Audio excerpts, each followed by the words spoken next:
Multiple brush fires here in Western Mass in just recent days. An elevated fire risk warning went out over the weekend in Springfield, where crews knocked down 2 brush fires, and Agawam had one of its own. Western Mass News reporter Kaylee Puglisi has more.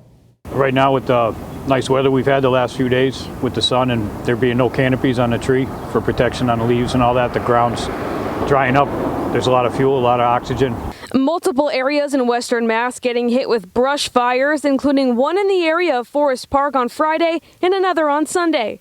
Both fires burning about an acre of land and each taking about 3 hours to knock down.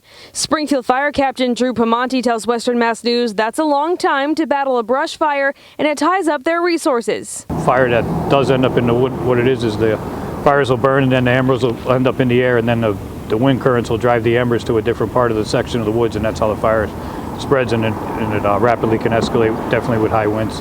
He says his crews have seen a 200% increase in brush fires between 2019 and 2020. And a brush fire on Avalon Place here in Agawam over the weekend burned through nearly an acre of the woods that you see behind me.